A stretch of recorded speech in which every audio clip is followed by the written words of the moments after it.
அனைத்து உலக அன்பர்களுக்கும் அடியேனின் ஆங்கில புத்தாண்டு நல்வாழ்த்துக்கள். அனைவருக்கும் வணக்கம்.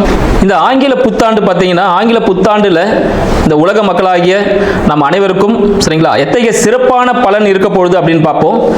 இந்த ஆங்கில புத்தாண்டு வியாழக்கிழமை ரோஹிணி நட்சத்திரத்தில் தொடங்குது. அப்படின்னு பார்த்தீங்கன்னா, ரோஹிணி நட்சத்திரம்னாலே சந்திரன் தான். சந்திரன் உச்சமாகக்கூடிய ஒரு இடம் ரோஹிணி நட்சத்திரம் சொல்லலாம். இந்த காலகட்டத்தில் நம்ம ஆங்கில புத்தாண்டு வர்றதுனால அனைத்து உலக மக்களுக்கும் எத்தகைய சிறப்பான பலன்கள், எத்தகைய பாதக சூழ்நிலைகள் இருக்குது அப்படின்னு பார்ப்போம். ஆங்கில புத்தாண்டுல பார்த்தீங்கன்னா, இந்த அரசியல் அப்படின்னு எடுத்துக்கிட்டோம்னா, ஏன்னா அரசியல் பார்த்தீங்கன்னா நிறைய பிளவுகள் ஏற்படுவதற்கான ஒரு காலகட்டமாக இந்த 2026ஆம் ஆண்டு இருக்க போகுதுன்னு சொல்லலாம்.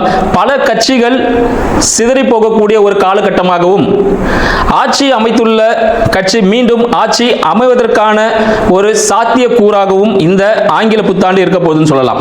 அதற்காக அவர்களுக்கு வாழ்த்துக்களையும் தெரிவித்துக் கொள்கிறோம். அடுத்து பார்த்தீங்கன்னா, பொருளாதாரம் அப்படின்னு எடுத்தீங்கன்னா, பொருளாதாரம் மிக சிறந்த வாய்ப்பை அனைவருக்கும் அளிக்கும் சொல்லலாம். உலக பொருளாதாரத்தை பொறுத்தவரையில் பார்த்தீங்கன்னா, உலக பொருளாதார போர் மிக பெரிய அளவில் நடப்பதற்கான வாய்ப்புகள் உண்டு. உலக போர் தொடங்குவதற்கான உத்திகள் ஆல்ரெடி ஆரம்பிச்சிருச்சு. இது மிக உச்சத்தை எட்டக்கூடிய ஒரு காலகட்டமாக இந்த 2026 அமைய போகிறது. மேலும் பார்த்தீங்கன்னா, இந்த எண்ணெய் சம்பந்தப்பட்ட பொருட்கள் விலை ஏறுவதற்கான சாத்தியக்கூறுகள் அதிகமாக உள்ளது. எண்ணெய்னாலே நீங்க கச்சா எண்ணெய் எடுத்துக்கலாம், அதை எடுத்தீங்கனாலே டாப் லெவலில் போக போகுது.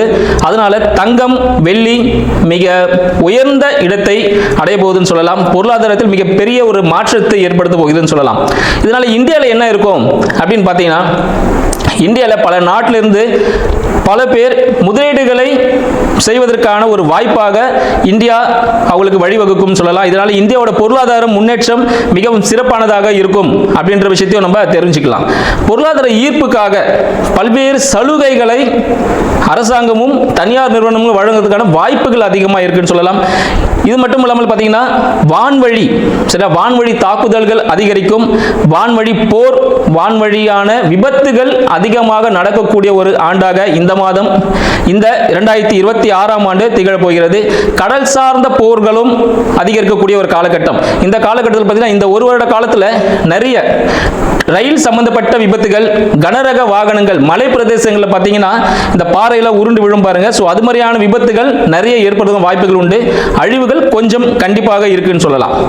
அடுத்து பார்த்தீங்கன்னா, இந்த கடல் வழி சொல்லியிருந்தேன், கடல் வழியிலையும் போர்கள் நடப்பதற்கான வாய்ப்புகள் உண்டு. கடல் சார்ந்த உணவுகள் மூலமாக புதிய நோய்கள் ஏற்படுவதற்கான ஒரு காலகட்டமாக இருக்கு. மறைமுகமான நோய்கள் உருவாவதற்கான ஒரு காலகட்டம் சொல்லலாம்.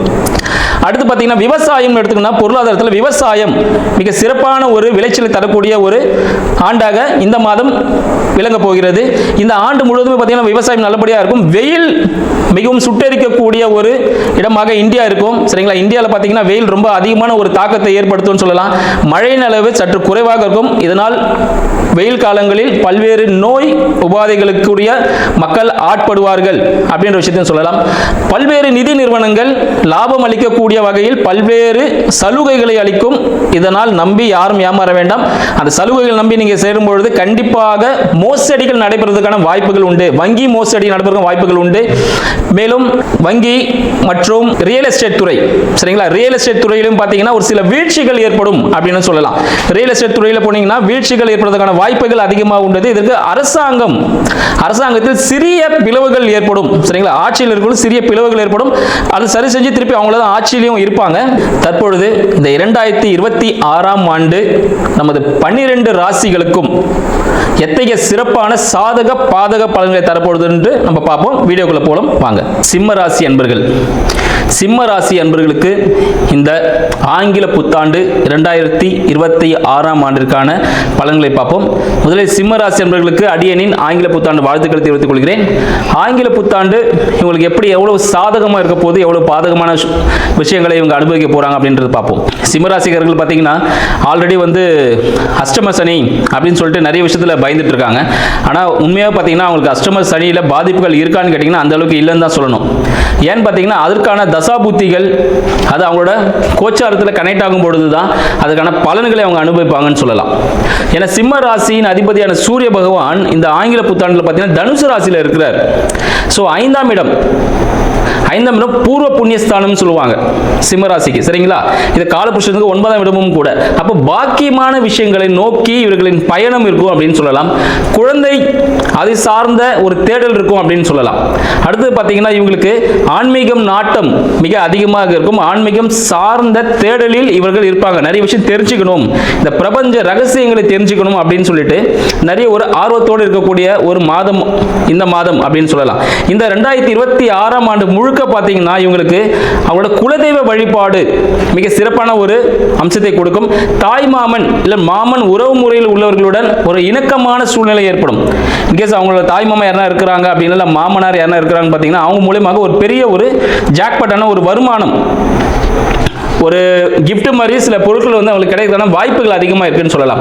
இவங்களுக்கு இந்த காலகட்டத்தில் பார்த்தீங்கன்னா யாருக்காவது குழந்தை பேருக்காக முயற்சி செய்கிறாங்கன்னா மருத்துவ உதவியுடன் குழந்தை பாக்கியம் அமைவதற்கான ஒரு வாய்ப்பு உண்டு அப்படின்னு சொல்லலாம். சிம்மராசியின் 4ஆம் அதிபதியான செவ்வாய் பகவான், சரிங்களா, 4க்கும் 9க்கும் அதிபதியான செவ்வாய் பகவான் இவங்களுக்கு 5ல் இருக்கிறார். அப்போ என்னன்னு பார்த்தீங்கன்னா இவங்களோட வீடு வண்டி வாகனம் சார்ந்த விஷயங்கள் இவங்களுக்கு ஒரு விற்பனையின் மூலமாக நல்ல ஒரு ப்ராஃபிட் கொடுக்கக்கூடிய ஒரு அமைப்பாக இந்த வருடம் முழுக்க இருக்குன்னு சொல்லலாம். இவங்களுக்கு 2க்கும் 11க்கும் அதிபதியான புத பகவான் 4ல் இருக்கிறார், 5ல் இருக்கிறார். அப்ப என்ன விஷயம் நடக்கும் பார்த்தீங்கன்னா குடும்பத்தின் மூலமாக, சரிங்களா, குடும்பத்தின் மூலமாக இதுக்கு முன்னாடி இருந்த சேமிப்புகள் பன்மடங்காக பெருகி இந்த காலகட்டத்தில் கிடைக்கிறதுக்கான வாய்ப்புகள் உண்டு. ஷேர் மார்க்கெட் ரிலேட்டடான விஷயங்கள் இவங்களுக்கு ப்ராஃபிட்டான ஒரு விஷயமா இருக்கும் அப்படின்னு சொல்லலாம். கவர்மெண்ட் ரிலேட்டடான விஷயங்கள் ஏதாவது இவங்க தலையிட்டு இருந்தாங்கன்னா அதுக்காக இவங்களுக்கு சாதகமான சூழ்நிலை ஏற்படுறதுக்கான வாய்ப்புகள் அதிகம் சொல்லலாம். மேலும் பார்த்தீங்கன்னா சிம்மராசி என்பவர்களுக்கு 3க்கும் 10க்கும் அதிபதி, சரிங்களா, 3க்கும் புதிய முயற்சிகளால் ஒரு அழுத்தங்கள் இவர் மனதுக்குள்ளேயும் இவர் வண்டி ஓட்டிட்டு இருக்கும்போது ஒரு மாதிரி திங்கிங் யோசிச்சுக்கிட்டே போயிட்டு இருப்பாரு. அப்படிலாம் இல்லாமல் கொஞ்சம் கிளவராக இருங்க, கிளியராக இருங்க. ரொம்ப திங்கிங்லாம் எதுவும் பண்ணிக்க வேண்டாம். ஏன்னா இந்த ஆண்டு பார்த்தீங்கன்னா உங்களுக்கு ரொம்ப சாதகமான சூழ்நிலை தான் இருக்கு. எதனாலன்னு பார்த்தீங்கன்னா உங்களுக்கு 5ஆம் அதிபதி 5க்கும் 8க்கும் அதிபதியான குரு பகவான் பார்த்தீங்கன்னா மனதில் குழப்பம் இருந்தது பாருங்க, அதெல்லாம் தெளிவாயிட்டு உங்களுக்கு 12ல் வரப்போறார். இந்த 2026ஆம் ஆண்டின் பிற்பகுதியில் 12ல் வந்து சேர போறார். அப்பொழுது மனதில் இருந்த பிரச்சனைகள் எல்லாம் ஒரு தீர்வு கிடைக்க போகுது அப்படின்னு சொல்லலாம். ஆண்டின் முதல் பகுதியில் பார்த்தீங்கன்னா இந்த ஏதாவது நீங்க பூர்வீகம் சார்ந்த சொத்துக்கள் ஒரு மறைமுகமாக இருந்திருக்கும் உங்களுக்கு இன்னும் கிடைச்சிருக்காது. அது எல்லாமே உங்களுக்கு ப்ராஃபிட்டான ஒரு ரேஞ்சில் கிடைக்க போகுது. அதன் விற்பனை மூலமாக ஒரு நல்ல லாபம் ஈட்டக்கூடிய ஒரு அமைப்பாக இந்த 2026ஆம் ஆண்டு விளங்க போகுதுன்னு சொல்லலாம். அடுத்து தொழில் துறையில் இருப்பவங்க, சரிங்களா, தொழில் துறை புதுசாக தொழில் ஆரம்பிக்கலாம் அப்படின்னு ஒரு பிளான்ல இருக்கக்கூடிய சிம்மராசி அன்பர்கள் அவங்களுக்கு கூட்டு தொழில் அமைவதற்கான வாய்ப்புகள் மிகவும் சாதகமான சூழ்நிலை இருக்குன்னு சொல்லலாம். கூட்டு தொழில் டாக்குமெண்டேஷன்ஸ் மட்டும் கொஞ்சம் நல்லா செக் பண்ணிக்கோங்க. ஏன்னு பார்த்தீங்கன்னா அதில் யார் சீனியரிட்டி யாருக்கு எவ்வளோ பங்குன்றதுல வந்து கரெக்டாக டாக்குமெண்ட் படி எடுத்து அது ரிஜிஸ்ட்ரேஷன் பண்ணி வைக்கிறது ரொம்ப சிறப்பான ஒரு அனுகூலமாக இருக்கும் பிற்காலத்தில். ஏன்னு பார்த்தீங்கன்னா உங்களுக்கு செவ்வாய் பகவானும் 5லே இருக்கிறார், சரிங்களா, கூட சுக்கிரனும் இருக்கிறார். ஸோ தேவையில்லாத பிரச்சனைகள் வர்றதுக்கான வாய்ப்புகள் உண்டு. ஸோ அந்த டாக்குமெண்டேஷன்ஸ் கிளியராக இருக்கட்டும். எக்காரணம் கொண்டும் வேகமாக செயல்பட வேண்டாம். இதை ஃபாஸ்ட்டாக பண்ணுறேன், என் ஃப்ரெண்டு தான், என் ரிலேஷன் தான் சொல்லிட்டு டாக்குமெண்ட் சைன் பண்ணி கொடுத்துட வேண்டாம். அதனால பாதகமான சூழ்நிலைகள் ஏற்படுறதுக்கான வாய்ப்புகள் அதிகமாக இருக்குது அப்படின்னு சொல்லலாம். இரண்டாம் திருமணம் சார்ந்த விஷயங்கள் பார்த்தீங்கன்னா இந்த காலகட்டத்தில் சிம்மராசி அன்பர்களுக்கு பெரிதும் கை கொடுக்கும் அப்படின்னு சொல்லலாம். இக்காலகட்டத்தில் வந்து பார்த்தீங்கன்னா இந்த ஆண்டுக்குள்ளேயே 2ஆம் திருமணம், தடைப்பட்ட திருமணங்கள் நடப்பதற்கான வழிவகைகள் நிறைய இருக்கு. உங்களில் 7ல் நண்பர்கள் வந்து பார்த்தீங்கன்னா நண்பர்கள் என்ன சொல்லுவாங்க, இதை பண்ண அவங்க நிறைய பெரிய ப்ராஃபிட் வரும்னு சொல்லிட்டு நிறைய விஷயங்கள் சொல்லுவாங்க. எதையும் நம்ப வேண்டாம். அது ஆசை வார்த்தைகளை கூறி தங்களை ஏமாற்றுவதற்கான ஒரு வாய்ப்பாகவே இருக்கும். அதனால் இந்த காலகட்டத்தில் நண்பர்களிடமோ பிற மொழி பேசும் நண்பர்களிடமோ மிகவும் ஜாக்கிரதையாக இருந்துக்கங்க. அதுதான் உங்களுக்கு ரொம்ப பெஸ்ட் ஒரு அட்வைஸ் சொல்லலாம். உங்களுக்கு 12ஆம் அதிபதி சந்திர பகவான், சரிங்களா, 12ஆம் அதிபதி சந்திர பகவான் இருக்கிறதுனால அவர் ரோகிணி நட்சத்திரத்தில் இருக்கார் நியூ இயர் அன்னைக்கு. அப்போ பார்த்தீங்கன்னா ஆங்கில புத்தாண்டு அன்னைக்கு பார்த்தீங்கன்னா உங்களுக்கு நியூ இயர்ல இருக்கு ரோகிணி நட்சத்திரத்தில் இருக்கிறதுனால விரயங்கள், சரிங்களா, விரயம் தொழில் சார்ந்த விரயங்கள். ஸோ தொழிலில் புதிய இன்வெஸ்ட்மெண்ட், புதிய இயந்திரங்கள், ஸோ புதிய இன்வெஸ்ட்மெண்ட், புதிய பிரான்ச் ஓப்பன் பண்ணுறதுக்கான விஷயங்கள்லாம் உங்களுக்கு அனுகூலமாக இருக்குன்னு சொல்லலாம். ஸோ அந்த சிம்மராசி அன்பர்களுக்கு 2026ஆம் ஆண்டு பார்த்தீங்கன்னா மிகப்பெரிய ஒரு சக்சஸை கொடுத்து வாழ்வில் முன்னேற்றக்கூடிய ஒரு ஆண்டாக திகழப்போகுது சொல்லிட்டு நல்ல செய்தியோடு உங்களுக்கு வாழ்த்துக்களை தெரிவித்துக் கொள்கிறேன். நன்றி, வணக்கம்.